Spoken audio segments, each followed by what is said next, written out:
Boa tarde, sejam muito bem-vindos ao evento Rise Up Juntos pelo Oceano, um evento integrado nas comemorações do Dia Mundial da Terra, que se assinala hoje. E este ano tem como mote o Oceano é a nossa terra.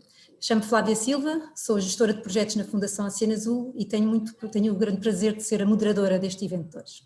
Hoje celebramos o importante papel que o oceano desempenha nas nossas vidas e durante esta semana mais de 80 organizações nacionais se juntaram para comemorar o Oceano, o Dia da Terra, e ofereceram mais de 100 atividades dirigidas às escolas, alunos e à sociedade civil para celebrar o oceano. Neste evento vamos ter o prazer de ouvir 4 campeãs do oceano, cada uma representando um setor diferente e que nos irão falar como o seu trabalho contribui para informar, sensibilizar e chamar a atenção para a urgência de atuarmos em prol de um oceano mais saudável. Mas antes de passarmos aos nossos convidados, quero-vos deixar-vos aqui umas pequenas notas sobre o funcionamento da sessão. O vídeo, o som e o chat aos participantes está desativado durante todo o evento, mas têm à vossa disposição em baixo, no vosso ecrã, a caixa de Q&A. Por isso assim, durante todo o evento a caixa estará aberta, podem colocar todas as questões ao orador que assim desejarem. Agradecíamos que fizessem o favor, pelo menos nas sessões onde temos mais do que um orador, que indicassem a que orador se dirige a pergunta, porque assim irá ajudar-nos a dirigir as perguntas à pessoa certa. Informamos ainda que esta sessão está a ser gravada e a ser transmitida ao vivo no YouTube. O nosso primeiro orador é Emanuel Gonçalves, coordenador científico e membro do Conselho de Administração da Fundação Oceano Azul, e ele irá-nos apresentar a iniciativa Rise Up, uma iniciativa internacional lançada pela Fundação Oceano Azul em colaboração com várias outras fundações e associações de conservação da natureza do mundo e que conta já com o apoio de mais de 500 organizações nacionais e internacionais. Vou passar a palavra ao Emanuel, mas antes deixo-vos um curto vídeo da apresentação do Rise Up. Obrigada, até já.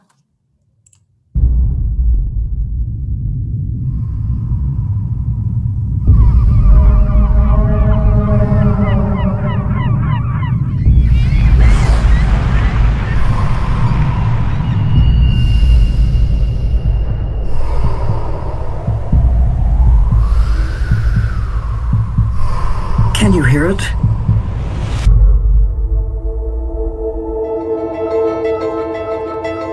Silence took over the towns, the cities, the whole world. We were forced to pause from what we thought were our priorities. But it was in this silence that we discovered that the world is capable of acting together with a common purpose, that nature can come back. What once seemed impossible, coming together to stop our self-destruction, to stop destroying nature, the ocean, the very planet that sustains us, is now something we know we can do. We know we must do. Can you hear it? Our voices speaking out together, our solidarity, joining together, rising loud out of the silence where we learned. What, you might ask? That we must act together for nature. It's now or never. Join the hundreds of organizations that have already signed on to rise up for the ocean.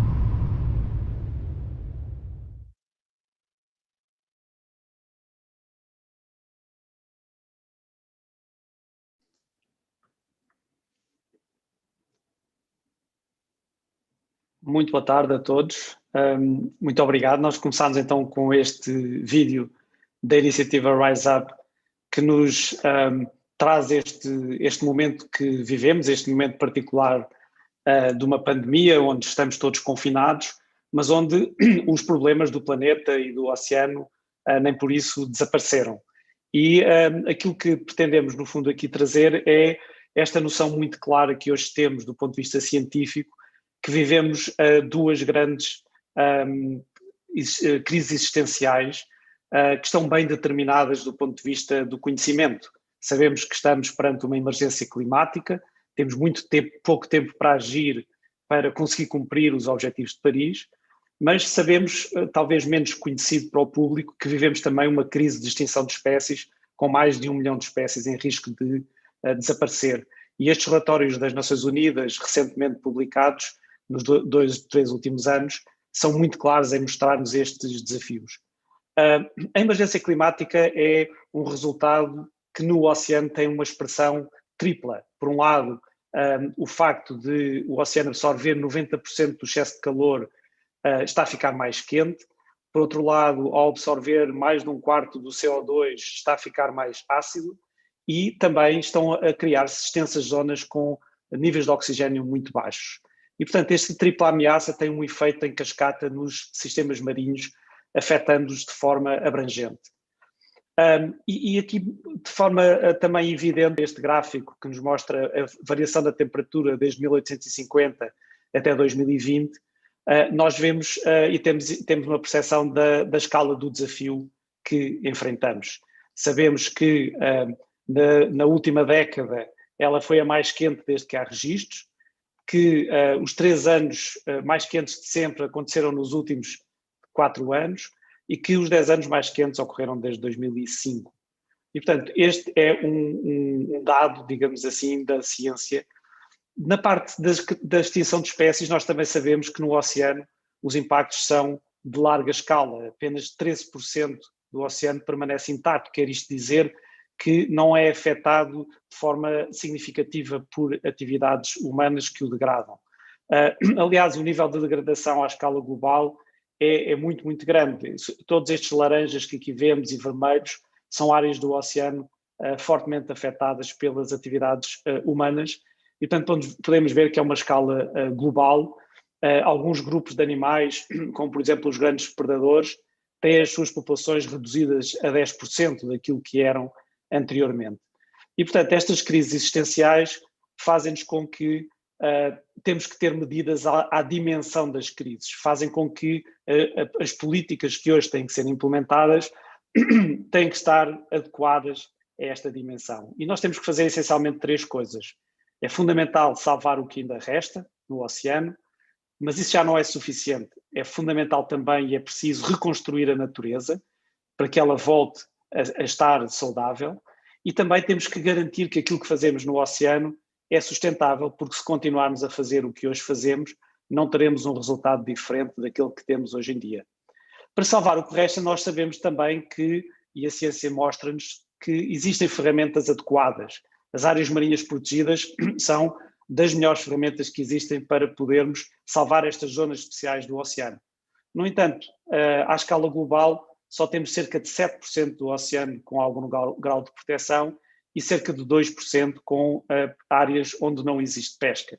E, portanto, a escala do desafio é muito grande, mas a boa notícia é que estas áreas, quando são devidamente implementadas, devidamente governadas, devidamente financiadas, elas produzem resultados. Vamos ter peixes maiores, vamos ter mais peixes, vamos ter mais biodiversidade e com mais riqueza temos também biológica, vamos ter também mais riqueza para as nossas sociedades. E, portanto, estas áreas conseguem, de facto, funcionar, conseguem reproduzir a natureza, reconstruir essa natureza e temos agora este objetivo de, até 2030, proteger 30% do oceano e é aí que devemos focar grande parte das nossas políticas. Então, como é que surge o Rise Up? O Rise Up surge como uma iniciativa da sociedade civil destinada a encontrar estas soluções para estes desafios que encontramos. Em 2019, a Fundação Oceano Azul, com a Ocean Unite e a Oak Foundation, juntaram um grupo alargado de entidades, representantes de ONGs, de outras fundações, representantes também de pescadores, de povos indígenas, e definiu uma agenda com soluções para o oceano, que hoje já é apoiada por mais de 500 organizações. E estas 6 letras do Rise Up, no fundo, são 6 letras que definem 6 soluções possíveis, ou 6 dimensões dessas soluções.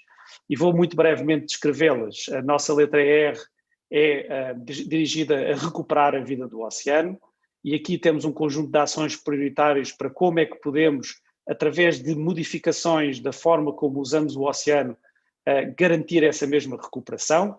Destacaria, por exemplo, esta medida inovadora de pensar que no mar territorial dos países a prioridade de acesso deve ser dada à pequena pesca, porque é na pequena pesca que está a sustentabilidade destas comunidades, é também essa que valoriza estes recursos de uma forma mais direta para as populações e é aqui também que se podem definir muitos dos usos sustentáveis do oceano.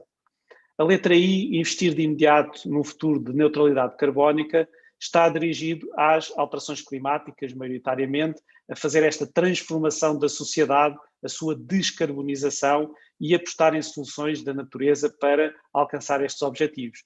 Evidentemente que para isto destacaria aqui, por exemplo, a medida de temos que parar de continuar a queimar combustíveis fósseis e, portanto, novas explorações não fazem sentido e temos de facto que definir aqui um programa de eliminação progressiva destas explorações. A letra S, de acelerar a transição para uma economia circular e sustentável, dá-nos o mote para as modificações a nível económico que têm que acontecer. Destacaríamos o facto de o capital natural ter que aparecer, ter que começar a ser contabilizado nas análises custo-benefício para que as nossas decisões resultem em decisões sustentáveis em vez de decisões insustentáveis. Mas também que não cometemos os erros de ir fazer outras atividades, como por exemplo a mineração do mar profundo, que vão ter ainda um impacto maior neste oceano, aumentando os problemas. A letra E, apoiar as comunidades costeiras, está muito centrada em dar uma voz, dar uma palavra, dar uma presença nestas comunidades nos mecanismos de governação, e, portanto é fundamental reconhecer os seus direitos, reconhecer os seus interesses e colocar estas comunidades no centro da ação governativa. A letra U está direcionada para a governação global do oceano, onde aqui definimos um conjunto de medidas, da qual destacaria também a necessidade de termos um pacto para o oceano, uma conferência de chefes de Estado que possam encontrar nestas ações que estão aqui na Blue Call to Action, no Rise Up, um caminho para alcançar as soluções para estas crises existenciais. E, finalmente, a letra P, de proteger pelo menos 30% do oceano até 2030, é explícita e é exatamente isso mesmo. É fundamental que nas conferências que aí vêm, que se adote esta meta do ponto de vista formal à escala global, nomeadamente na Convenção da Diversidade Biológica, e é também fundamental que as áreas marinhas protegidas apareçam na agenda como um instrumento que definitivamente pode ajudar a alcançar este objetivo. E, portanto, esta agenda do Rise Up traz aqui 4 ações essenciais, se quiserem, para enfrentarmos estes desafios e que posso deixar aqui também para a discussão. Por um lado, é fundamental que as políticas que já existem sejam implementadas. Há um andear contínuo dessa implementação que não pode continuar. Este pacto global para o oceano que esta agenda do Rise Up traz e permite, parece-nos que é o caminho certo. Uma medida fundamental que é inverter o ónus da conservação marinha. Nós não podemos continuar a pensar só em proibir atividades no oceano. Nós temos que pensar no oceano como a vida selvagem que é. O oceano é um ambiente selvagem onde os animais não são animais por nós domesticados, nós não domesticamos o oceano. Então temos que inverter aqui o ónus e temos que fazer com que o oceano seja protegido e autorizar devidamente as devidas atividades nos devidos sítios, das devidas formas, de forma a que sejam sustentáveis. E, finalmente, temos que encarar o alto mar, as áreas fora da jurisdição, como o grande ambiente comum da humanidade e que, na nossa opinião, deveria ser totalmente protegido. Estas são algumas das ideias atrás do Rise Up. Aqui no website convidamos todas as organizações a juntarem e, neste Dia da Terra, eram estas as palavras que vos gostaríamos de trazer. Muito obrigado. Obrigada, Emanuel. Convidava agora todos os nossos participantes a colocar as questões na caixa de Q&A que encontram aqui embaixo. Já temos aqui algumas perguntas, mas entretanto, enquanto damos mais alguns minutos se calhar não, mas um bocadinho de tempo para escreverem as vossas questões depois da apresentação do Emanuel, gostaria de convidar-vos a responder aqui um pequeno questionário. São apenas 2 perguntas, mas vamos aqui lançar para tentar perceber um bocadinho melhor qual é que é as vossas principais áreas de atuação e também de preocupação. Esperar aqui que, ok, já aqui temos o nosso questionário. Então a primeira questão seria: quais das 6 ações do Rise Up se encontra mais relacionada com o seu trabalho ou interesse? E podem começar a responder e, entretanto, também a colocar as questões na caixa das perguntas e respostas.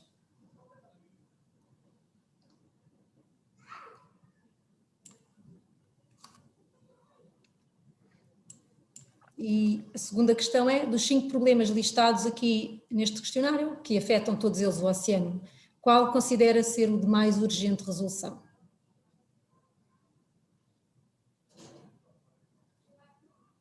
Vamos esperar só uns segundos para que todos possam responder.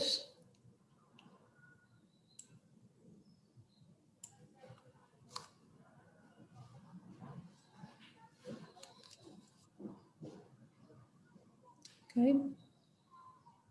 Entretanto, espreitar aqui as perguntas online. E Manuel também convida a espreitar já as perguntas.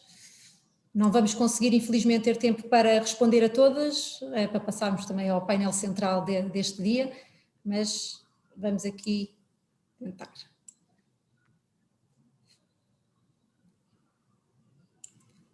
Ok. Acho que se calhar já podemos apresentar os resultados. Vamos aqui ver. Ok. Então, na primeira pergunta, quais das 6 ações, afinal, foram bastante aqui diversificadas. Temos aqui proteger pelo menos 30% do oceano e recuperar a vida do oceano como as principais e muito relacionadas com o trabalho. Também a efetiva governação, ok, mas bem distribuído.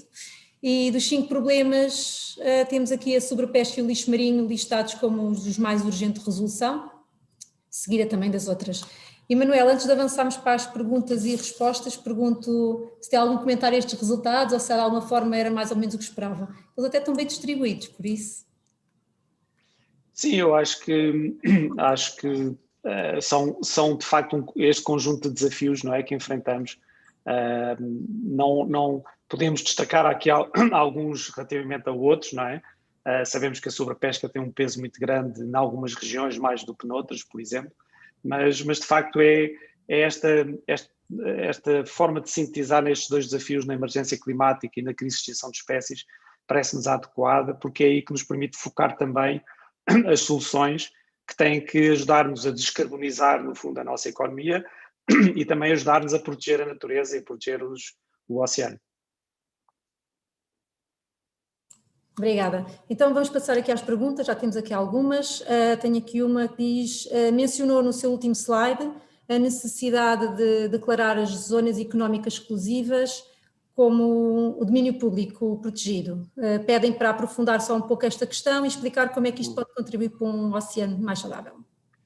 Muito bem, então, de uma forma muito breve, se nós pudéssemos aterrar aqui como marcianos, digamos assim, e pensar como é que faríamos uma boa governação do oceano, com aquilo que é o enquadramento que temos hoje em dia, havia 2 coisas muito importantes. Uma era que as zonas económicas exclusivas, que são a responsabilidade dos países, sejam bem geridas, e a outra era que o mar alto, que é a nossa casa comum, fosse uma zona totalmente protegida.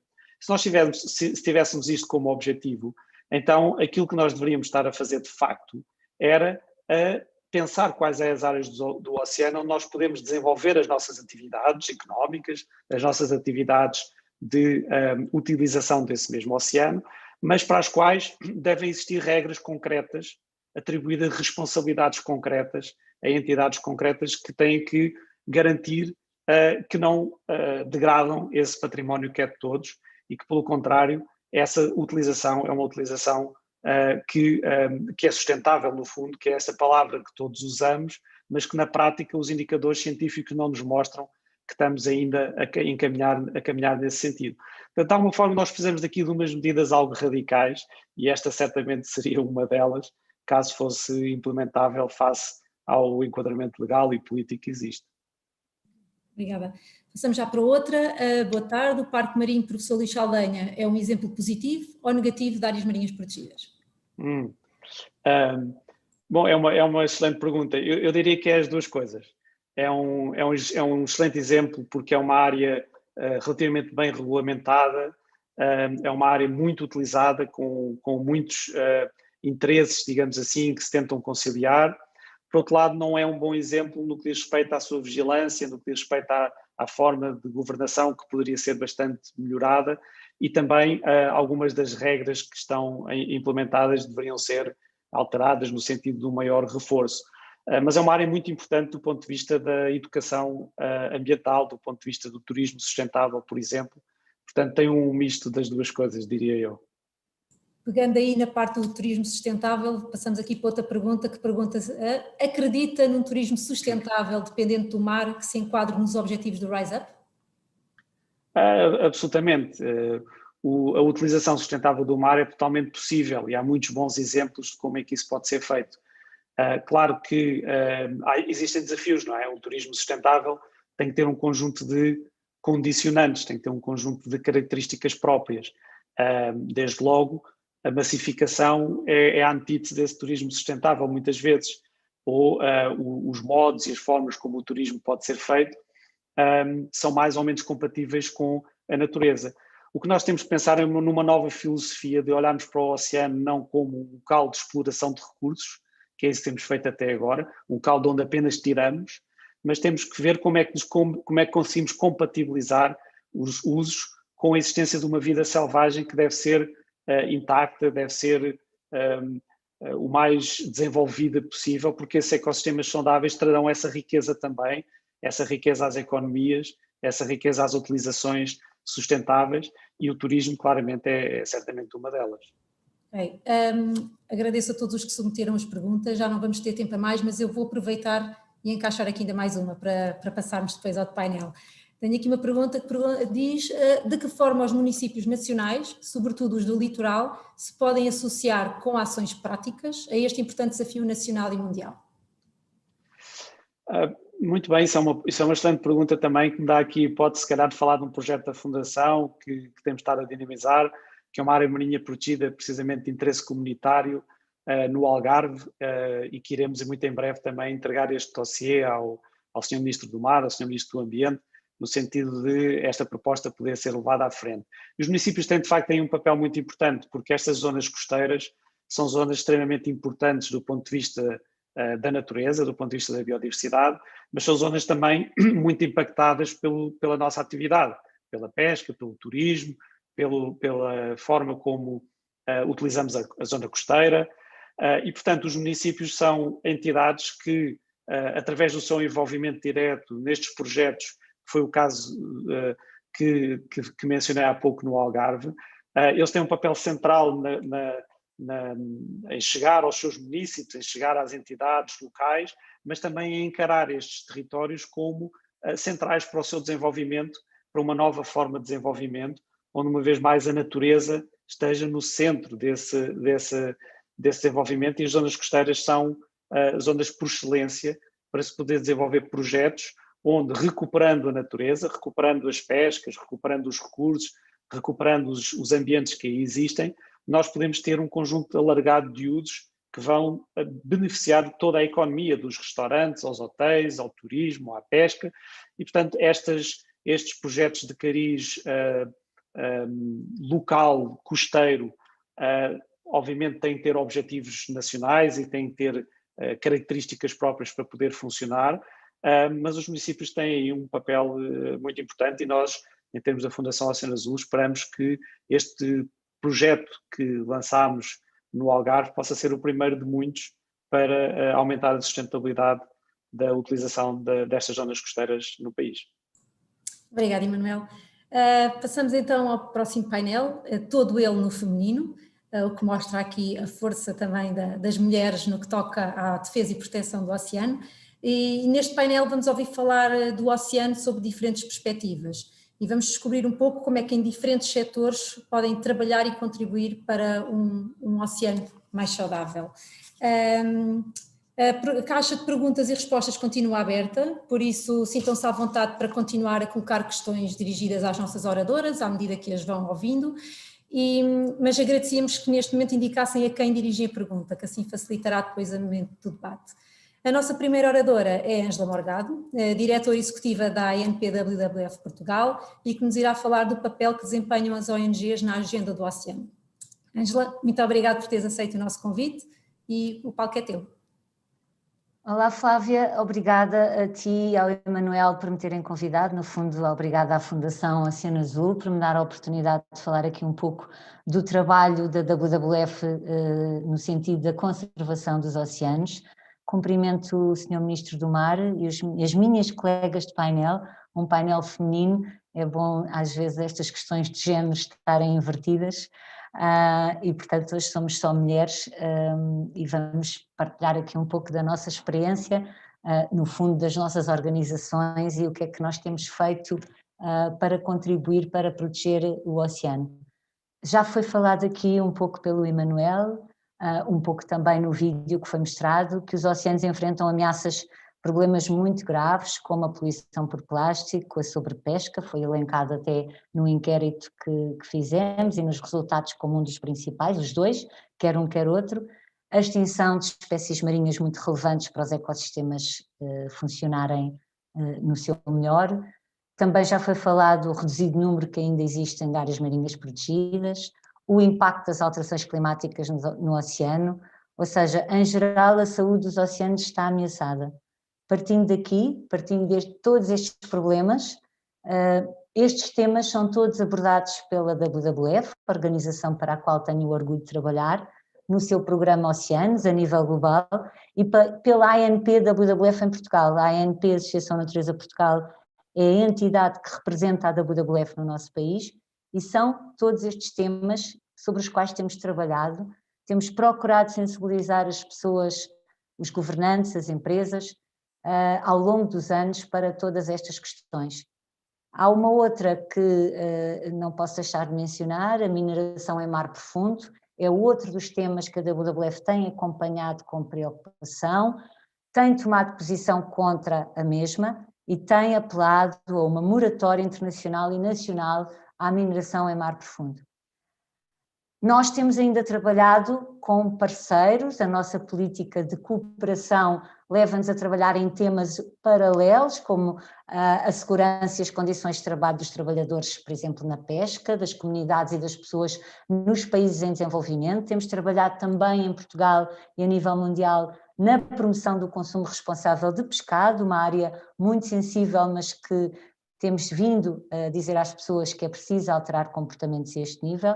E, portanto, acreditamos na WWF firmemente que ter oceanos saudáveis é vital para o planeta, para a nossa vida, para a nossa saúde. Falámos também, já foi abordado aqui o tema da pandemia e como ajudou a demonstrar o quão importante é a natureza e a relação com a natureza para nós, para a nossa saúde, e por isso trabalhamos continuamente com decisores políticos, com governos, com indústrias, com empresas, com fundações, como é o caso da Fundação Oceano Azul, com as comunidades, para dar aos nossos mares esse futuro mais saudável.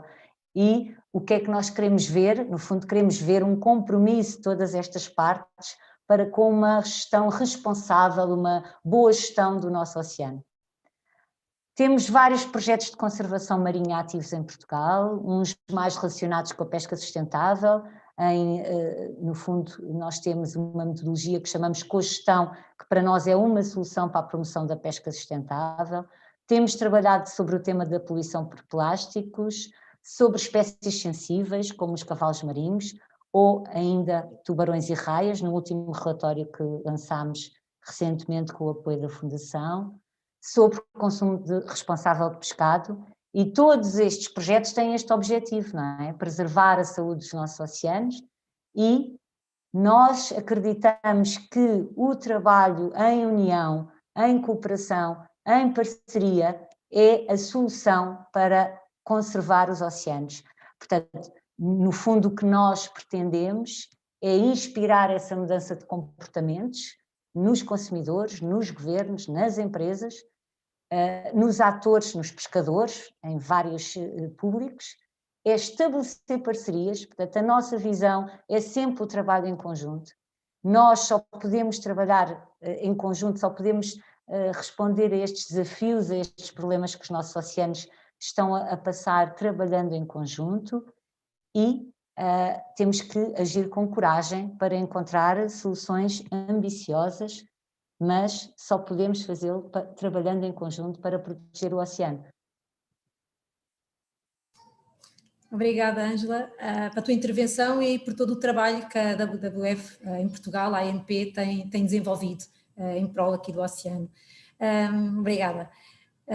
Agora, para nos dar uma perspectiva diferente, a do desporto, e da importância deste setor também na sensibilização para a crise que o oceano enfrenta, apresento-vos a atleta profissional e multicampeã de bodyboard, Joana Schenker. Joana, olá. Olá, boa tarde a todos. Muito obrigada Flávia, e também obrigada ao painel inteiro e a todos que estão ligados a acompanhar. No meu caso, tinha que ser, não é? Falar do desporto, porque eu acredito que o desporto é um poderoso agente de mudança e também um poderoso agente de unir as pessoas, e principalmente os mais novos, à volta de causas e de coisas. E o desporto, aquilo que eu melhor conheço ou que estou mais ligada, não é? Que é o desporto de ondas, acho que tem um papel fundamental nesta questão do oceano. Une milhares de pessoas à volta do planeta todo pela mesma paixão, que é a paixão do mar. E normalmente um surfista, um bodyboarder, um longboarder, não interessa qual é a prancha, já são pessoas que se importam muito, pessoas muito atentas a este tipo de coisas, a este tipo de questões, até porque eu acredito mesmo que quando nós gostamos muito de algo, queremos proteger, e isto não é exceção nos surfistas. Não é por acaso que quando há limpezas de praias que vou organizando, ou mesmo a nível internacional, vê-se muito a mobilização da comunidade surfista à volta de questões ambientais. Isto vai acontecendo porque eu acredito, ou melhor, eu acho que nós todos temos esta ligação muito, muito íntima quase com o mar. Eu própria, quando chego à praia, digo bom dia ao mar, e quando me vou embora digo obrigada. Normalmente em voz, nem sempre em voz alta, porque eu não quero parecer doida, mas isto é muito, muito o nosso ADN do surfista, ter esta ligação muito pessoal com o oceano. E, para além disso, nós deparamos com o problema diariamente quando vamos à praia. Normalmente, quem vai à procura de ondas, procura ondas o ano inteiro, e durante o inverno, principalmente, quando as ondas estão melhores, as praias estão muito mais sujas. Nós chegamos à praia e vemos com os nossos próprios olhos o que é que está a acontecer, e aí sentimos também, se calhar, a maior urgência em ajudar, em fazermos o nosso papel. Eu também acho que, nesse aspecto, as nossas organizações que gerem o desporto mais a sério, não é? Que os clubes, as federações, os próprios eventos já acordaram para esta missão, e nota-se claramente esta mensagem nos eventos. Há sempre ações para os mais novos, há sempre ações de limpeza de praias e de sensibilização geral do público que está na praia. Agora, na parte que me toca mais a mim, como atleta profissional, e já faço bodyboard há 20 anos, e estou tão ligada ao mar, toda a minha vida foi passada no mar, eu pensei muito na questão de qual era o papel, ou qual era o meu papel, ou qual é o papel do atleta profissional na sociedade.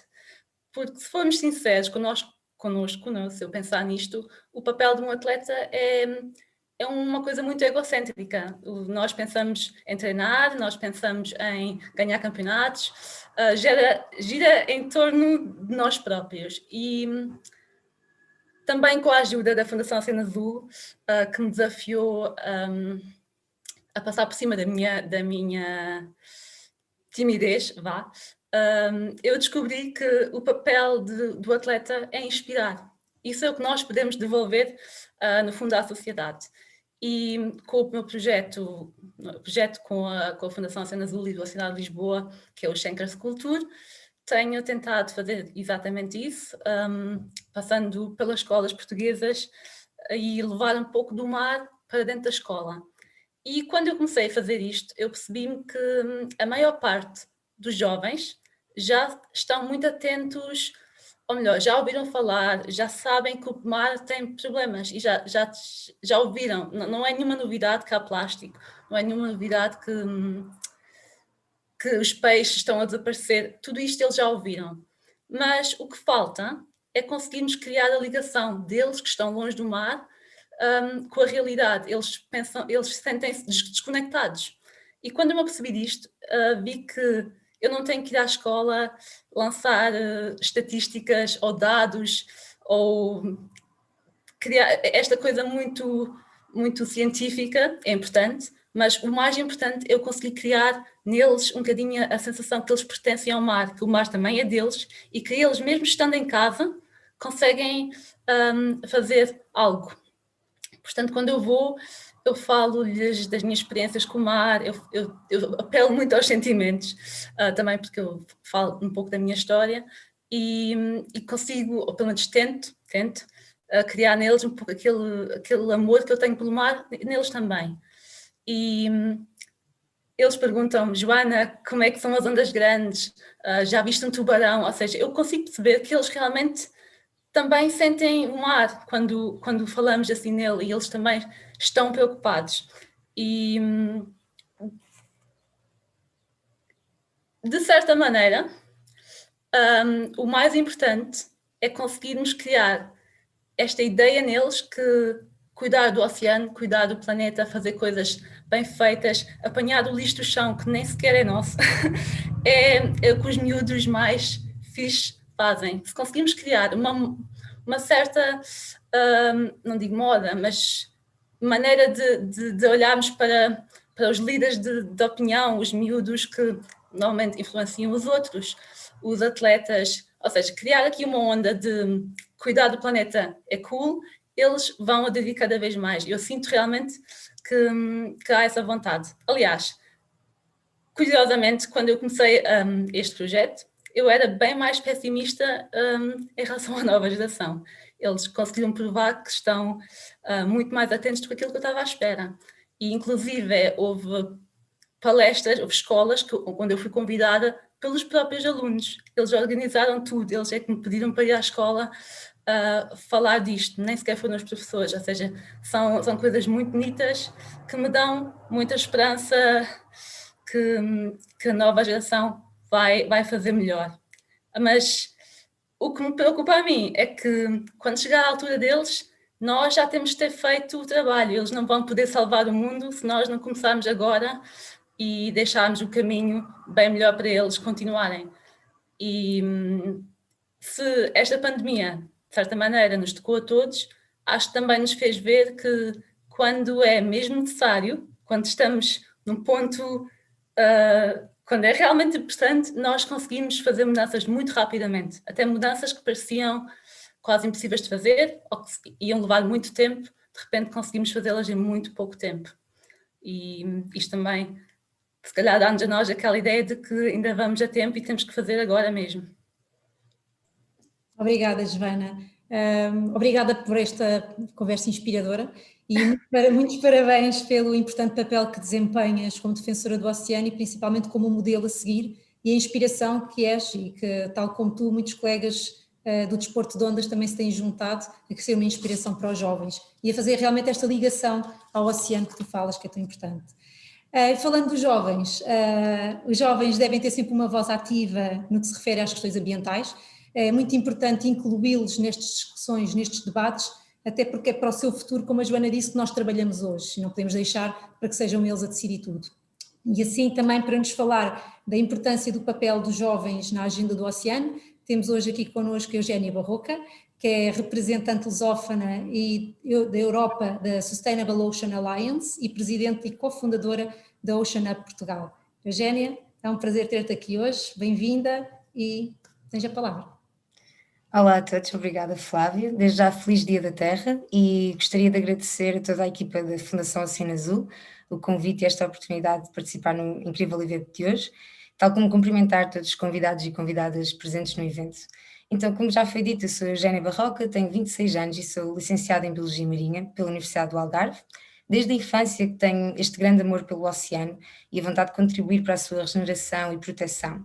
E dessa forma, nestes últimos 10 anos, tenho estado bastante ativa voluntariamente em diferentes grupos nacionais e internacionais pela sustentabilidade do oceano. Enquanto estava ainda a estudar na universidade, candidatei-me para o primeiro Youth Advisory Council do World Oceans Day, para o qual fui selecionada e durante 2 anos colaborei com jovens de diferentes países do mundo para desenvolver campanhas e eventos no meu país. Nesse âmbito, organizei limpezas de praia, workshops artísticos com lixo, a exposição dessas esculturas que criámos, visualização de documentários, debates comunitários, palestras para a comunidade e para as escolas, entre outros. e através de outro membro desse conselho, a Melati Wissan, do Bali, conheci a Sustainable Ocean Alliance, a SOA, e em 2018 venci uma competição mundial com o prémio do Grid Pro World Ocean Summit 2018, no México, com mais de 19 jovens líderes do oceano. Foi assim que eu integrei nesta comunidade mundial de jovens líderes unidos pela sustentabilidade do nosso mar. Em 2019 comecei a colaborar profissionalmente com a SOA, sendo consultora da mesma até ao presente, como representante lusófona e recentemente europeia da SOA, através do qual o meu trabalho é envolver e realizar a gestão e coordenação de projetos de ação local pelo oceano nos países de língua portuguesa e europeus, alinhado com o programa Ocean Leadership. Nesse mesmo programa, a SOA incentiva e apoia a criação de Ocean Solutions Hubs, que são grupos voluntários de jovens líderes que agem alinhados com o Objetivo de Desenvolvimento Sustentável número 14 da Agenda 2030 das Nações Unidas para proteger a vida marinha. Nesse contexto, como foi referido, voluntariamente cofundei, agora sou presidente do Ocean Portugal, um exemplo desses grupos nacionais, com o qual eu trabalho com mais 4 jovens e mulheres líderes para a literacia e advocacia do oceano no nosso país. Aproveito também para partilhar que aqui em Portugal há mais 2 SOA Hubs regionais, o Ocean Hub Algarve e o Ocean Devotion Madeira. E desde 2019 a 2020 também fui a jovem embaixadora do Atlântico de Portugal, integrado na aliança All Atlantic Ocean Research Alliance, conhecido por AOIA, que é o resultado dos esforços de diplomacia científica realizados pelos países que circundam o Oceano Atlântico.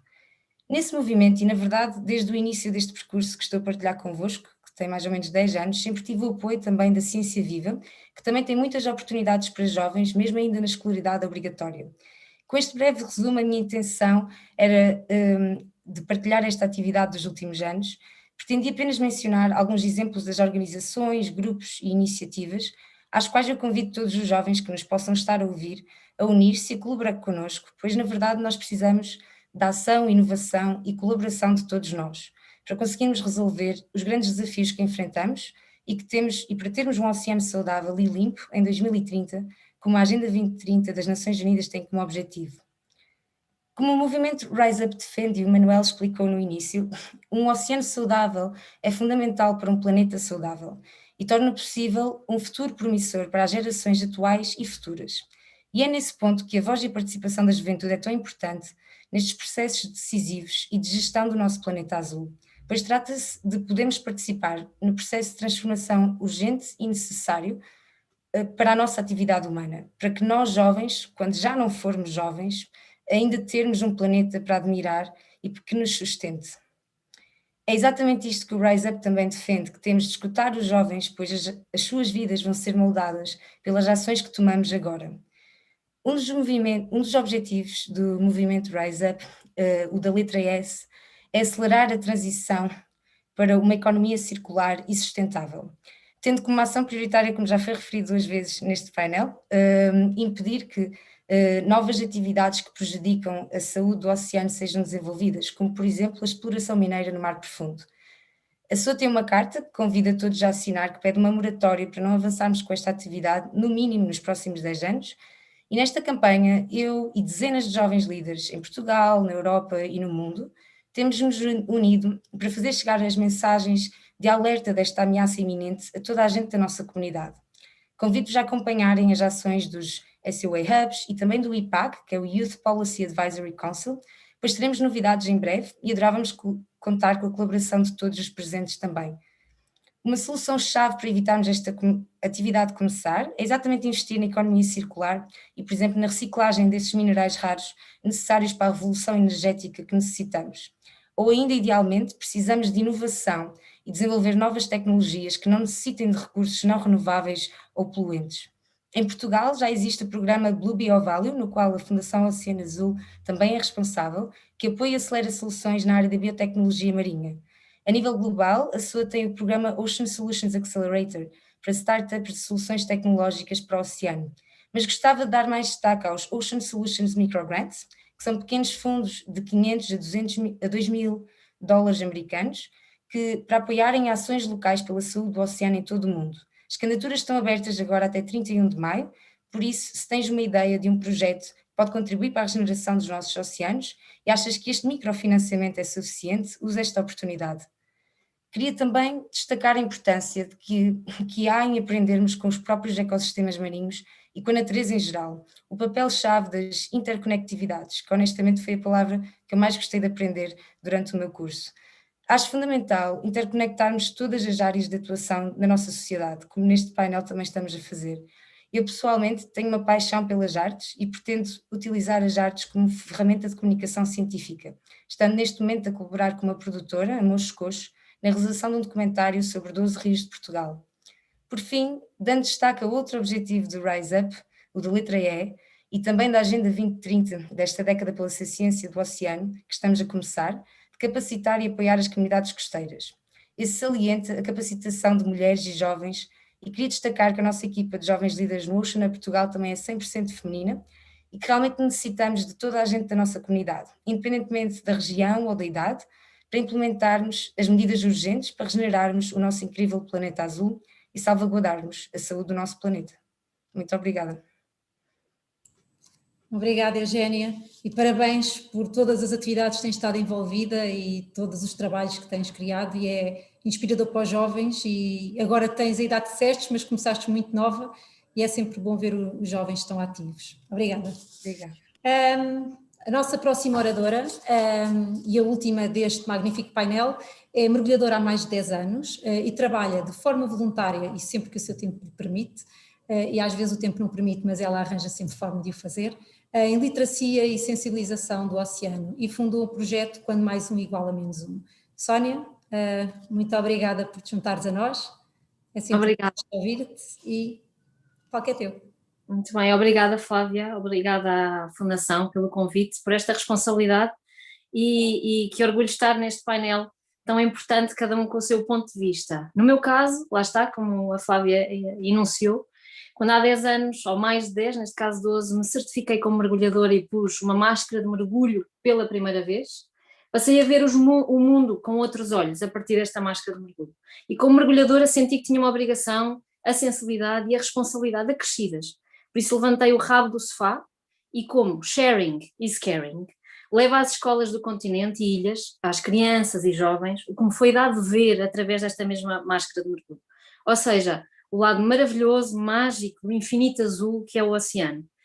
Mas levo também, e lamentavelmente, o seu lado mais feio, o lixo marinho e imagens de desequilíbrio desse ecossistema tão fundamental para todos. Levo por isso todas as vezes um pouco do oceano comigo, um bocadinho como a Joana faz, eu levo um bocadinho, simulado num globo, que aqui temos algumas dificuldades em ver por causa do meu fundo, em que partilho, lá está, com esta simbologia um pouco do mar. E que no primeiro impacto parece de facto um mundo mágico, cheio de cor, de transparências e de vida, mas quando se vai observar mais de perto, que as crianças gostam muito de o fazer, quer nesta fase online, quer na fase presencial, onde eu ia às escolas, vemos que este meu globo é afinal um globo de lixo, e é afinal uma minúscula amostra da triste realidade da nossa terra, que é o nosso oceano. Tento esclarecer então nas minhas sessões que o plástico não é o vilão, lamento trazer uma mensagem contrária, mas como foi apanhado a flutuar, denunciou um problema bem maior, denunciou o comportamento vilão do ser humano relativamente ao plástico, já que desde há uns 70 anos passámos a viver e a promover uma vida fácil e descartável, sem querermos ter a noção das consequências que fomos deixando para trás. Levo de facto problemas, estes e outros, mas levo também soluções, levo estímulos que incrementem um pensamento sistémico e uma mudança de pensamento atual, através de soluções de economia circular, em que me especializei, que levem a abandonar o atual paradigma de linearidade, que não funciona, como sabemos, e cujas consequências encontramos no oceano, a flutuar ou nos fundos marinhos. Portanto, aqui com esta minha demonstração, eu também mostro o que está nos fundos marinhos que eu vejo com tanta frequência. Promovo ainda a defesa da minha espécie preferida, os tubarões, que na verdade eu acho que deveria ser a espécie preferida de todos, nem que fosse por egoísmo, já que deles dependemos para a nossa própria sobrevivência. Desconstruo ainda o mito de serem também eles considerados os vilões dos oceanos, porque eu não consigo entender, para mim é completamente incompreensível, de onde vem o medo primário e irracional contra os tubarões, acerca de tubarões. eu penso que terá sido por terem sido vilanizados com tanta facilidade, grosseiramente, e descontextualizados nas grandes produções cinematográficas dos últimos 40 anos. E isto é justo para a espécie? Não podemos nós também fazer um caminho de dar-lhe um contexto ou procurar um contexto? Enfim, eu acredito que se mudar algo, tem que começar especificamente por se mudarem comportamentos, por se mudarem mentalidades, e isso só pode ser através da informação, da formação, da educação e da literacia. Pode demorar, e estas coisas demoram, e pode demorar inclusive as gerações, mas é a única solução. E do alto da minha idade é justamente isto que eu vejo como única solução. E esta foi a forma, e neste caso, a fórmula de Rise Up for the Ocean que escolhi fundar há 3 anos. Quando mais um é igual a menos um é uma forma de facto errada, nada bate certo aqui aparentemente. Mas eu acho que feitas as contas, ajuda a salvar o planeta, ajuda a salvar a nossa terra, ajuda a salvar os oceanos. Mas como? Mais uma escola, mais um aluno, mais uma sessão, mais um mergulho, menos um lixo marinho, mais uma espécie protegida, mais um saco que eu recuso nas compras, menos um que acaba no mar e por aí fora. Vocês também podem fazer estas mesmas contas que eu faço. A forma é infinita per si e pode ler-se da forma que vocês bem entenderem, porque feitas as contas dá sempre um resultado positivo. E isto bem pode ser apenas um one-woman show, já que no meu caso eu faço o mergulho, apanho o lixo, estudo para poder depois ensinar, vou às escolas, enfim, tudo com os meus próprios meios, recursos e na forma possível que consigo. Mas este foi o formato que eu escolhi para uma Blue Call to Action pelo oceano. E já consigo a pouco e pouco começar a ver um bocadinho de resultados positivos. Agora imaginem vocês o poder que cada um de vocês tem ao vosso alcance, sozinhos ou em grupo, mergulhadores ou não, em que espectro da sociedade se incluem para fazer toda esta mudança e terem esta força e este poder da união para se mudar qualquer coisa efetiva. Por isso aqui fica o desafio para vocês. Então vamos lá. E vocês? Qual é a fórmula que arranjaram para salvar a Terra, para salvar o oceano? Conto convosco. Obrigada. Obrigada, Sónia. É mais um grande exemplo de como uma única pessoa, não é? Mas com muita vontade, consegue realmente fazer a diferença ou pelo menos chegar a muitos outros. E assim, uma cadeia de muitas pessoas a fazer o mesmo, a mensagem certamente chegará mais longe. Eu agora convido todas as oradoras deste painel a se juntarem a nós, acho que já está aqui, para começarmos as perguntas e respostas. Já temos aqui algumas perguntas na nossa caixa. Se quiserem colocar alguma, eu acho que não vamos ter tempo para muito mais, mas podem ainda colocar algumas questões. Então vamos começar da mesma forma que começámos este painel e vou dirigir já aqui uma questão à Ângela, entretanto caiu aqui mais uma, deixem-me só aqui ver. Ok, Ângela, por que decidiu a WWF apoiar a iniciativa lançada pela Fundação Rise Up? Flávia, obrigada. Primeiro que tudo tem a ver com algo conceptual, ou seja, nós, de facto, sendo a iniciativa Rise Up um movimento conjunto da sociedade civil, nós partilhamos desta visão que em conjunto somos mais fortes, que várias vozes são ouvidas de formas diferentes e têm um impacto diferente e temos mais impacto juntos. A WWF Internacional, através da prática dos oceanos, é uma das organizações que apoiou desde o primeiro momento este movimento e um pouco por isso, porque acreditamos na cooperação, como eu disse há pouco, na união e que é preciso trabalharmos em conjunto. Depois, o próprio Rise Up indica objetivos concretos, ações prioritárias e isso também é uma identificação com o trabalho que nós fazemos na rede. Nós gostaríamos sempre e identificamos medidas ambiciosas, justas, necessárias à sustentabilidade do oceano e por isso partilhamos de novo esta visão que, baseada em evidência, em conhecimento, temos que exigir ações concretas, temos de traçar metas ambiciosas e definir prioridades e isso também nos liga ao movimento. E depois o movimento diz também que acredita que precisamos de agir para enfrentar uma dupla situação, que é um pouco o que o novo acordo, nós lançámos em 2019, no início desse ano, mesmo antes da pandemia, esta ideia de que precisamos de um novo acordo para a natureza e para as pessoas, onde fazíamos um apelo global a não nos esquecermos que o problema da perda da biodiversidade e das alterações climáticas são duas faces da mesma moeda e, novamente, o movimento Rise Up tem muito em consideração que a questão da perda de biodiversidade é muito relevante e temos que reverter essa situação, e por isso estamos completamente alinhados e, para nós, ambas as visões coincidem.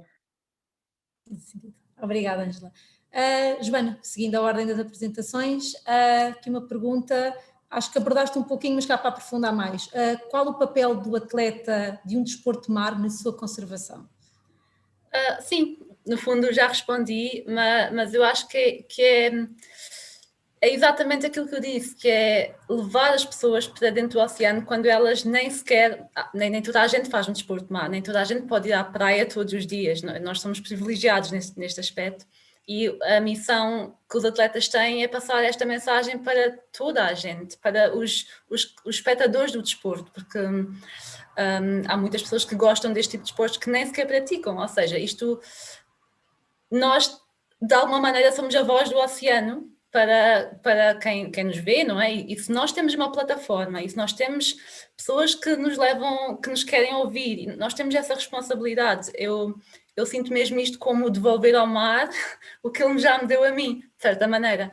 E principalmente nas camadas mais jovens, já que os jovens olham para nós e nos levam a sério, querem ouvir e acham que nós somos, como eu disse há pouco, fixe, não é? Porque fazemos um desporto radical, então temos que usar esta voz na melhor maneira e acho que é uma responsabilidade nossa. Ok. Eugénia, aqui uma pergunta. Quais são os principais desafios que os jovens enfrentam para terem um maior envolvimento ativo nos processos de decisão relacionados com a agenda do oceano? Eu acho que um dos grandes desafios é a falta de oportunidades de trabalho profissionalmente para tantos jovens, por exemplo, tantos colegas que eu tenho que estudaram e que mais, eu só tirei a licenciatura, mas tantos que já têm mestrado, ou às vezes até doutoramento, mas já é difícil muitas vezes ter acesso a este mercado de trabalho. E acho que isso vai de encontro a um dos objetivos da Agenda 2030, que é o ODS número 8, em que neste caso eu estou a falar para a juventude, mas acho que é algo que é urgente de resolvermos para toda a nossa sociedade em geral, não é? De promovermos o trabalho digno também, associado a esse crescimento económico, mas de uma forma inclusiva e sustentável. E também, aliado a isso, vem também, lá está, esses desafios, porque não tendo às vezes oportunidades profissionais nesta área, que eu vejo que estão a aumentar. É positivo, mas quantas mais houverem, melhor, e quanto mais apoio também exista, melhor. Mas porque senão, óbvio que pela questão de subsistência as pessoas têm de ter outras atividades profissionais e que, trazendo a questão das horas e do horário laboral, que isso também eu acho que é um dos grandes fatores que impede a maior parte da população, não só os jovens, de às vezes ter um papel mais ativo a nível político, ou a nível de educação e de participativo, e que um ajuste, ou seja, eu digo sempre que nós para resolvermos este problema ambiental precisamos de uma solução social em primeiro lugar, porque estão muito aliadas e identifico este como um dos principais desafios e acho que realmente se investirmos em melhorar este problema e darmos mais oportunidades, porque outra coisa que eu digo sempre é trabalho não falta, emprego é que sim, ou seja, nós trabalho temos muito e realmente, como estamos a ver nesta palestra, há muito que fazer para nós realmente regenerarmos a saúde dos nossos oceanos, por isso é uma questão só de fazermos uma diferente gestão dos nossos recursos para dar emprego nesse trabalho que temos e dar prioridades a estas ações de regeneração e conservação, se calhar do que a outras que ainda estamos a dar atualmente e que se calhar não têm tanta prioridade nesta agenda de 2030. Obrigada, Eugénia. Sónia, uma pergunta aqui sobre mais as organizações de voluntários no geral, parece-me. Pergunta que importância têm estas organizações de voluntários, não se calhar as formalizadas, como temos aqui alguns exemplos, e se não são apenas uma gota no oceano para tentar salvá-lo. Microfone, Sónia. Micro. Obrigada, Flávia. De facto, eu acho que começo a resposta com uma palavra que hoje é-nos muito conhecida, que é a resiliência. E a resiliência era uma coisa que já existia antes da pandemia e que existia noutros contextos e que hoje existe cada vez mais. Portanto, é da resiliência que todas as organizações de voluntários são feitos. Os oceanos parecem infinitos, não é? Infelizmente têm problemas parecem infinitos e não são, os seus problemas é que são realmente infinitos. E é só com esta resiliência de todas as organizações de voluntários que se consegue combater estes problemas que todos em primeira linha conseguimos ver, porque todos temos ângulos, esforços, ideias e criatividades, ou sozinhos ou em grupo, para conseguirmos alcançar alguns objetivos positivos. E não baixamos os braços, mesmo que haja quem nos critique, mas para que é que vais apanhar isso? Lá está, como a Joana disse bem, para que é que vais apanhar isso? Esse lixo não é teu. Não foste tu, deixa estar. E portanto nós temos infelizmente este tipo de comentários, não é? E mesmo à minha volta, pessoas de família, amigos, mas para que estás a fazer isso? Estás-te a cansar para quê? Estás-te a matar para salvar o planeta, mas para quê? E portanto é da resiliência que isto é feito, que todos nós somos feitos para uma mais uma organização em que limpamos, formamos, informamos, educamos, mudamos o sistema e mantemos a estabilidade da nossa casa, que é o planeta Terra e os oceanos. São gotas, são mesmo gotas, mas são tão importantes pelos esforços, pelos resultados, porque são gotas de esperança para uma mudança efetiva. Obrigada, Sónia. Eu queria aproveitar para respondermos o máximo de perguntas possíveis, por isso vou pedir-vos para serem muito breves, o mais sintéticas possível na resposta, para assim conseguirmos responder a mais. Ângela, uma pergunta aqui: quais as maiores dificuldades em chegar a um acordo com empresas e governos de modo a criar medidas de proteção mais rigorosas? Bem, são dois níveis de trabalho distintos, ou seja, o nível de trabalho com os governos baseia-se em evidências. Sempre que nós criamos conhecimento sobre determinado assunto, em que há uma evidência científica e um conhecimento por trás, é-nos mais fácil influenciar os decisores políticos para esse sentido, para criar políticas públicas e legislação adequada para o problema. Portanto, a resposta no sentido do diálogo com os governantes será termos sempre o conhecimento baseado em evidência e mostrar que é necessário proteger algo. Para as empresas, eu penso que é um nível mais de ser um bom negócio para ambas as partes, ou seja, as empresas compreendem que necessitam dos recursos naturais, que a sua própria performance está dependente da qualidade desses recursos e é nesta base de diálogo que temos que entrar. É bom para as empresas, quanto mais os recursos naturais estiverem em boa saúde, é bom para as pessoas eles também estarem em boa saúde. Portanto, na questão das empresas é coragem para abordar metas ambiciosas, é se calhar paixão com que abordamos também a componente privada e dizemos que precisamos deles, que são parte da solução, como eu disse há pouco. Com os consumidores é a sensibilização, é dar toda a informação e, portanto, temos níveis de trabalho distintos, mas, como disse, a solução é mesmo trabalhar em todos estes níveis. Obrigada. Sónia, alguém aqui diz, todos os dias recolhemos nos passeios de barco plásticos. O que podemos fazer com este lixo? Felizmente, e nos tempos que correm já se consegue dar algum caminho com valores aos resíduos que tiramos do mar. Por isso, claro, é apanhar principalmente os que vemos, tentar perceber se há espécies que possam estar presas neste lixo, libertá-las, por favor, que isso é fundamental, e depois sim recolhê-los para a terra, porque foi daqui que veio o problema, não é? É daqui que eles vêm e têm que voltar para a terra. Por isso, menos um lixo, por favor, mas sempre com o cuidado de perceber se não tem habitantes que não pertencem à terra e que deviam ficar no mar. Obrigada. Obrigada. Eugénia, uma pergunta aqui para ti. O que falta para as startups ganharem tração no mercado para pôr em prática o desenvolvimento de ideias inovadoras na promoção da literacia dos oceanos?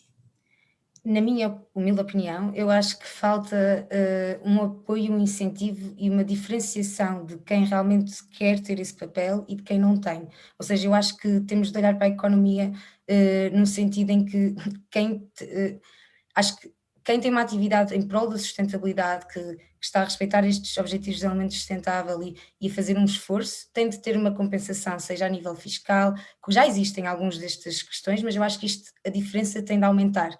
E quem não está a fazê-lo, acho que tem de alguma forma começar a ter penalizações para haver este incentivo para todos terem essa atitude. Ou seja, acho que em termos de nós, sociedade civil, em conjunto com o nosso governo e todas as entidades, podemos tentar procurar fazer alterações nesse sentido. Obrigada, Eugénia. Uma pergunta aqui para a Joana, e acho que a seguir fechamos.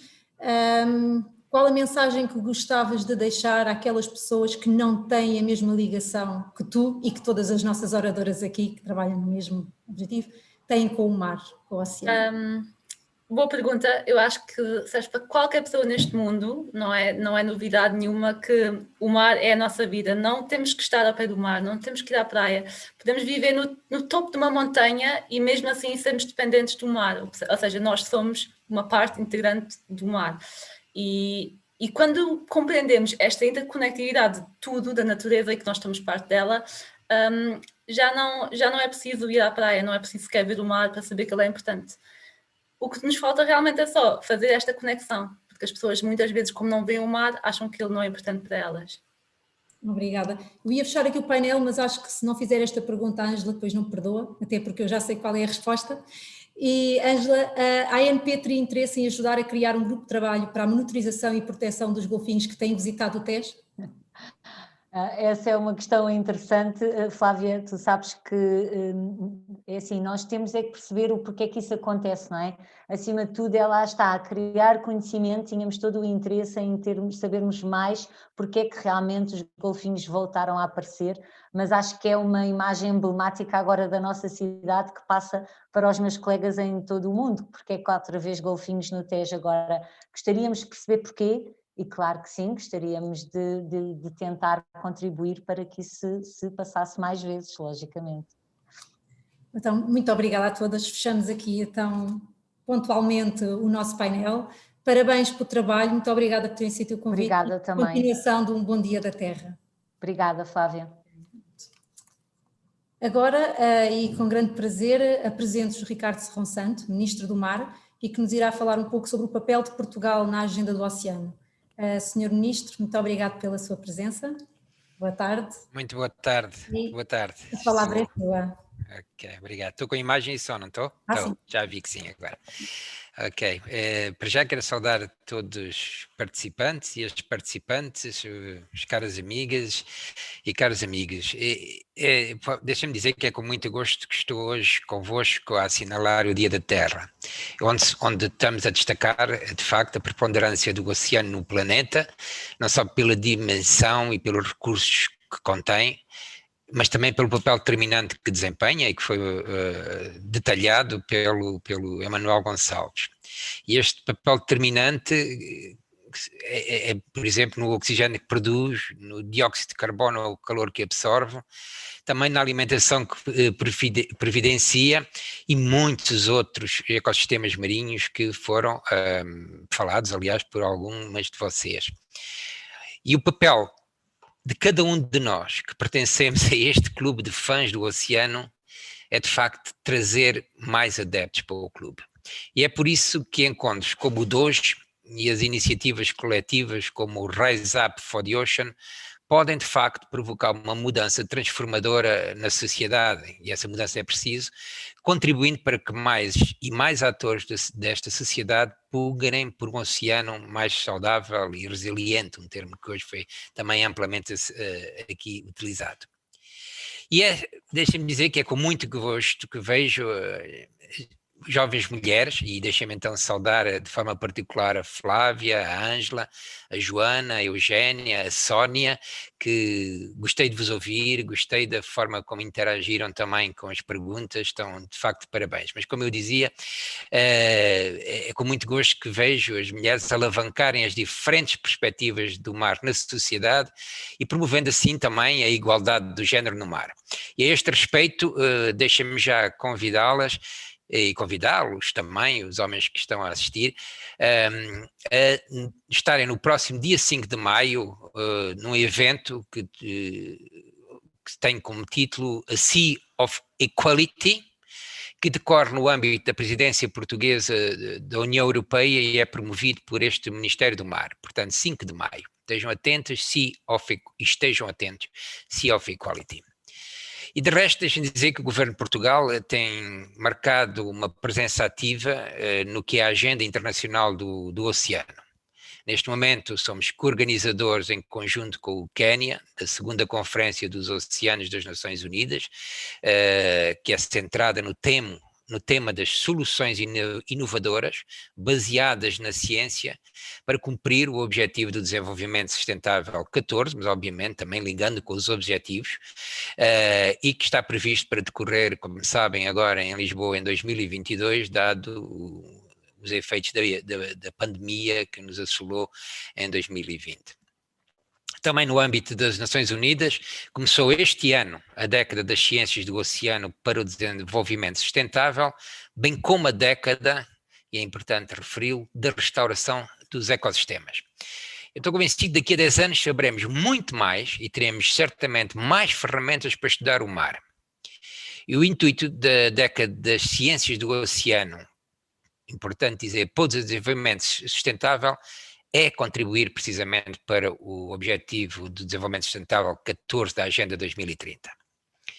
Com a década da restauração dos oceanos, restauração dos ecossistemas, e que esperemos que restaurem também muitos aspectos dos oceanos, esperamos dar um impulso tão necessário, não só na conservação, espera-se a nível global, mas na restauração de ecossistemas marinhos e oceânicos, que estão, de facto, com necessidade disso.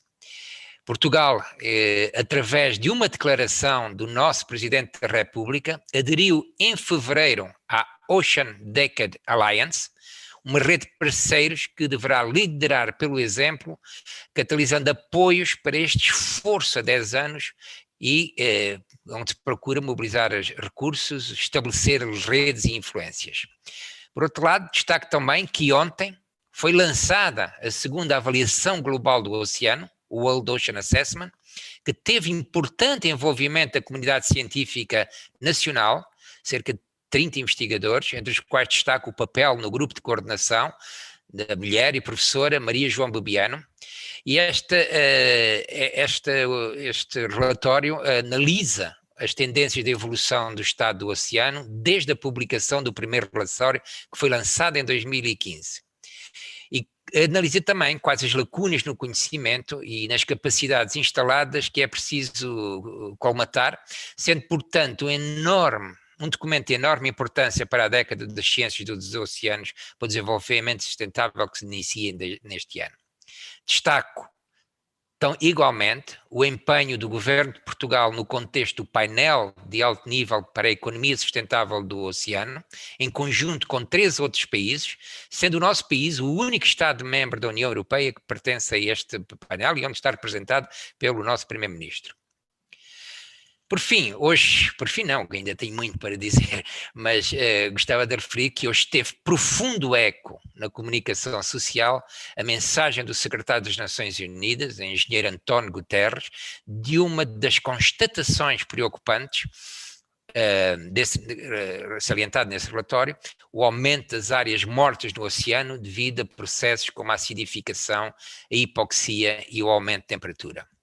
Deixa-me dizer que, à sua maneira, o oceano está a arder há muito tempo, mas como esse fogo não tem exuberância dramática, imediata e à vista de todos dos fogos florestais, mantendo-se invisível de facto à percepção da sociedade, tem ficado para trás nas prioridades e nas urgências das políticas públicas, há que reconhecê-lo. Deixe-me dizer que no âmbito da presidência portuguesa do Conselho da União Europeia, o meu ministério, o Ministério do Mar, está empenhado em valorizar o mar como fonte importante de biodiversidade e também o papel primordial que assume no desenvolvimento sustentável em linha com os objetivos preconizados no Pacto Ecológico Europeu.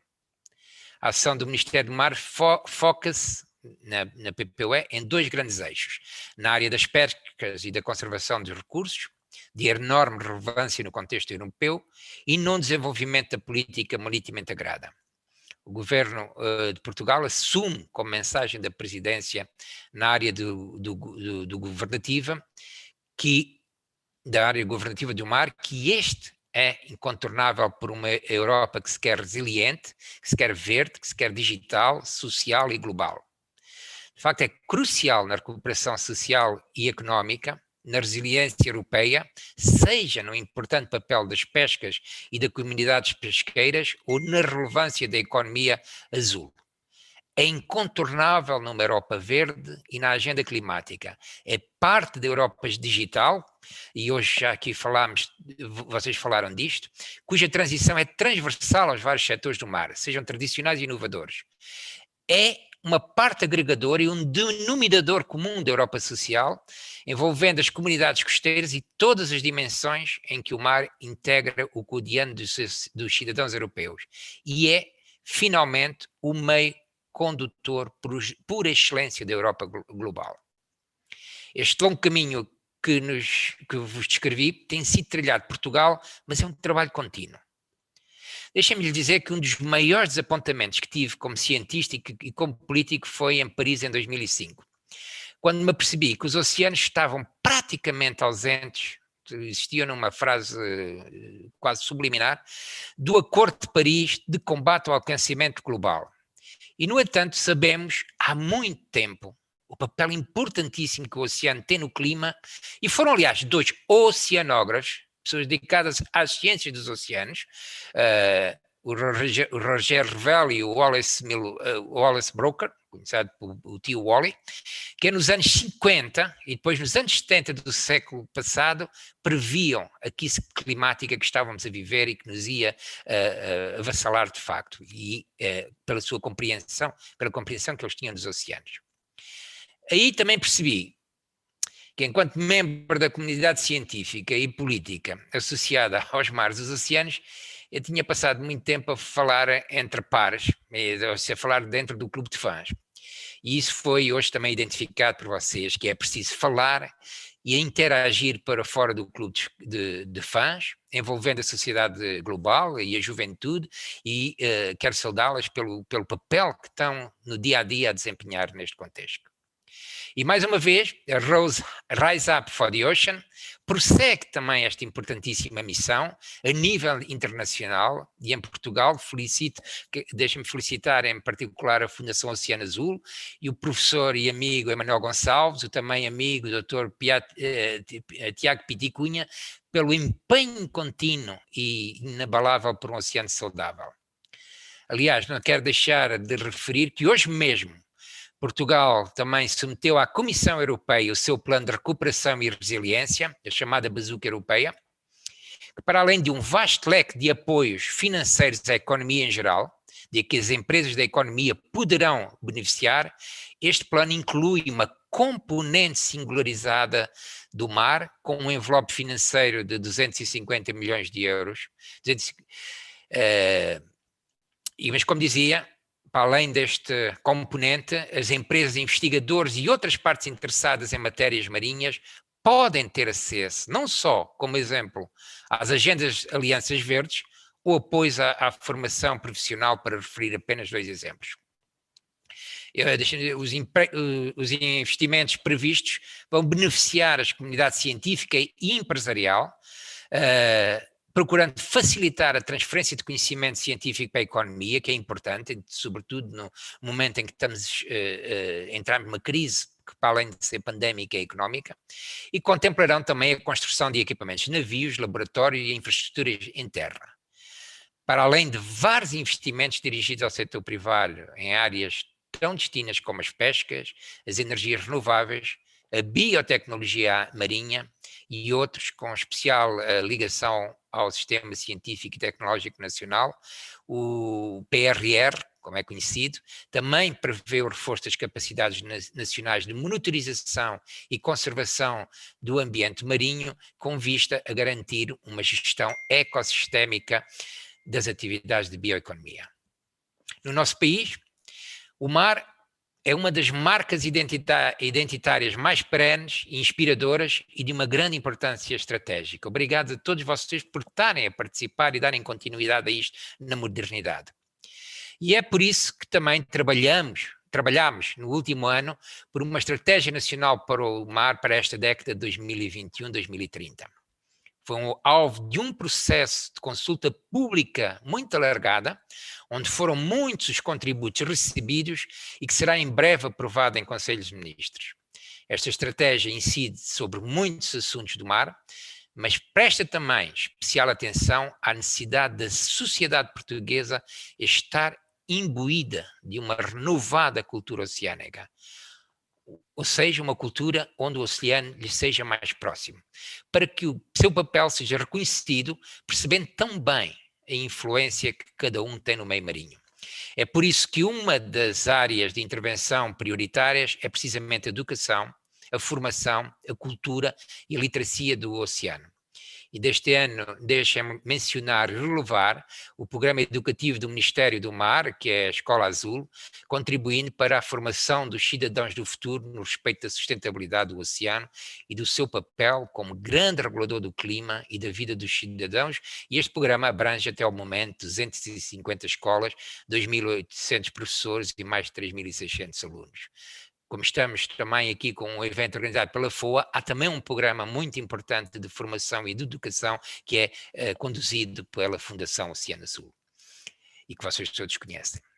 Por outro lado, projetos como o Gel à Vista, que monitoriza organismos gelatinosos na costa portuguesa, integrando os avistamentos enviados pela comunidade, ou a pesca por um mar sem lixo, em que fazemos em associação com as pescas, com o setor das pescas, os armadores e pescadores, e um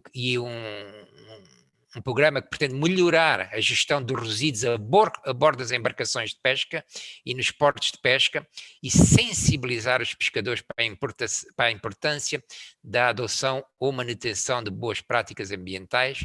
São outros dos exemplos de envolvimento e promoção de cidadãos mais informados e que muitos de vós participam de forma muito ativa e têm um papel muito importante. Estas iniciativas que eu aqui referi, obviamente ligadas ao Ministério, são promovidas por organismos públicos, mas as iniciativas privadas e muitas pessoas, como vós, nos mais variados círculos, que fazem crescer o clube de fãs do oceano e que vem agora de várias gerações, de vários domínios, e isso é de facto muito, muito importante. Vocês, como participantes deste encontro, as 4 palestrantes e a coordenadora deste debate, são um exemplo muito forte deste ponto. Assim como é, obviamente, a iniciativa mobilizadora e agregadora conduzida pela Fundação Oceano Azul através da iniciativa global Rise Up e que já agrega, como dizia o Emanuel, 500 associações, entidades, organizações não governamentais a nível internacional. E neste processo necessário de conhecermos o nosso mar e oceano, promover a sustentabilidade, continuaremos a contar, porque é muito importante, com o empenho de todas e de todos vós. Sei que a seguir a mim, e portanto, após esta monótona, eventualmente monótona intervenção que fiz, se segue o Nuno Sá, que nos vai de facto mostrar as maravilhas do oceano e do trabalho que se faz no oceano.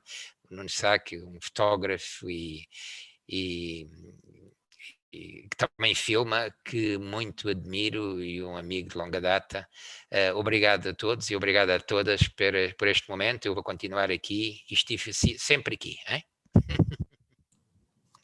Muito obrigado, Sr. Ministro, pelas suas palavras tão otimistas também e inspiradoras e por tantos exemplos que nos trouxe de projetos e também por elevar as questões do oceano não só a nível nacional como internacional, já que o nosso mar é tão vasto, realmente precisamos realmente de defendê-lo e protegê-lo.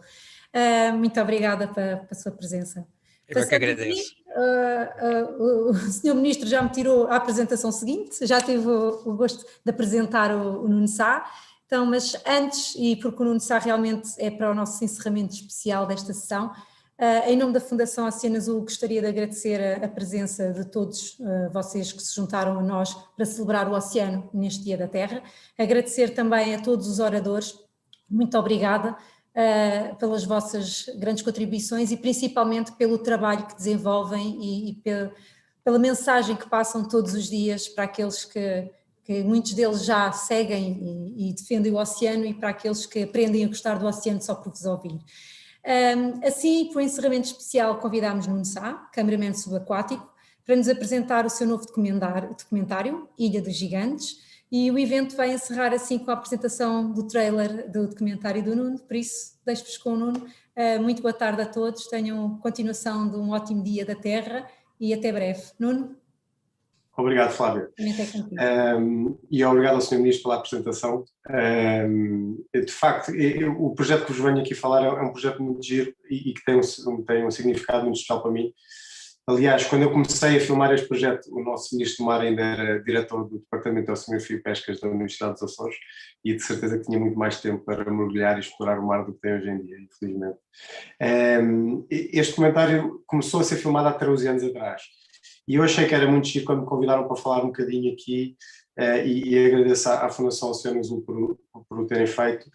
Achei que este é um tema muito interessante porque, basicamente, este documentário é sobre tubarões-baleia na Ilha de Santa Maria, nos Açores. E os tubarões-baleia, eu acho que esta história tem imensas coisas que nos fazem compreender a importância da sustentabilidade e do equilíbrio dos nossos oceanos e do impacto que um oceano saudável tem para todos nós, não só na nossa alimentação, no nosso bem-estar, na nossa economia e por aí fora. E realmente quando estamos a falar de uma ilha pequena como a Ilha de Santa Maria, que tem alguns milhares de pessoas, esse impacto vive-se e sente-se diretamente.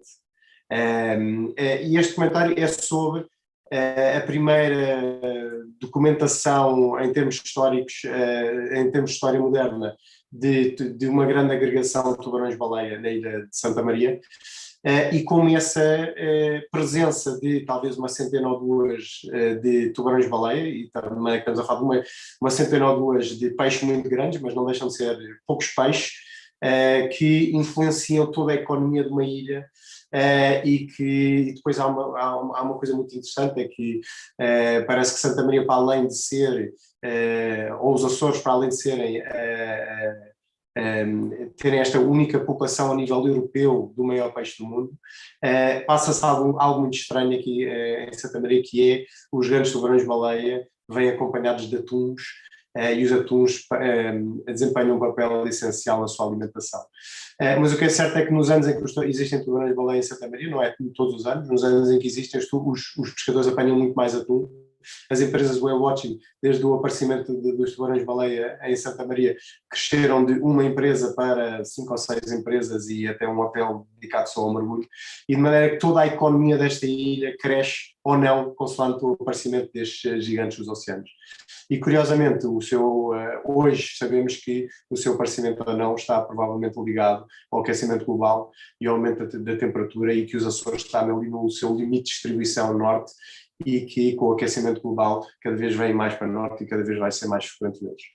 Estará daqui a 2 meses na RTP, não quero prolongar, acho que é muito mais interessante verem as filmagens, e obrigado pelo convite, Flávio.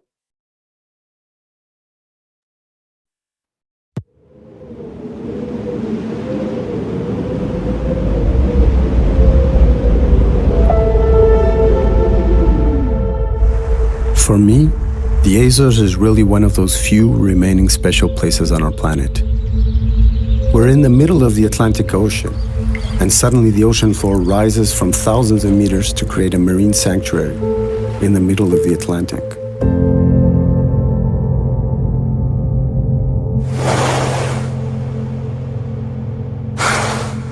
This is a place where great ocean wanderers merge to on their migrations across the Atlantic.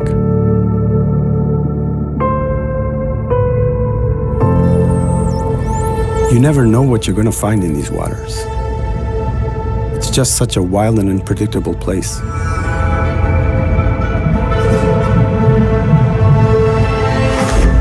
This is one of the most amazing marine life stories in the Atlantic Ocean, and it was completely unknown to everyone, even to science.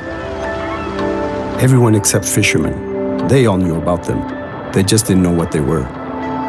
Já houve pintados que deram uma cabeçada no barco e botaram 2 a 3 pontos no mar. Pintado means spotted, and they couldn't really explain me what they were, but they said each time they would see this massive animal, maybe more than 10 meters long, they would be able to fish an abundance of tuna. Eu vejo pintados aí, se calhar, há 30 anos, mais ou menos. pá, aí uma dúzia de anos, se calhar mais qualquer coisa, é que sabemos que se chama tubarão-baleia. E eu consegui perceber que havia ali uma competição, quem chegava primeiro. Eu para apanhar o atum e o tubarão-baleia para comer a mó que estava lá. E chegou-se para mim, foi um tipo de uma encoxa, desvia-te. Foi um desvia-te que isto é meu. These whale sharks are also massive, sometimes 10, 12 meters long.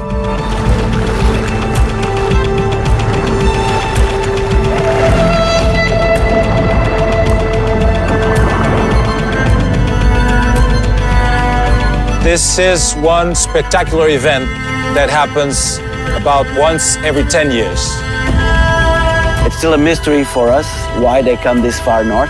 We're talking about the biggest fish in the world. It was like that in 2008. It apparently is the same now in 2019. This year, we were better prepared. We came with an arsenal of scientific tools. These cameras were developed to investigate the mysteries of the animals of the open ocean. Where are these massive whale sharks coming from? Where are they going when they leave? Why are they traveling with this enormous amount of tuna? Think it's a whale shark? That way. Ok, passe. Canal 9, Canal 9. Oh, Baía da Cré. E estão a chamar, escuta. Olha que picado, olha que, não é? Olha que picado. Ok, Silvino, Mestre Silvino, ok. Santa Maria became known as the only place in Europe where we have whale sharks. I don't know of any other place in the world where we find these aggregations of large whale sharks, these massive schools of tuna, and there is no plankton for them to feed. So we believe that they might be feeding on the bait fish that the tunas prey. The south shore of Santa Maria really seems to be prime whale shark habitat. We hope to learn more about the reasons why the whale sharks associate with tuna and why is this connection so important to them.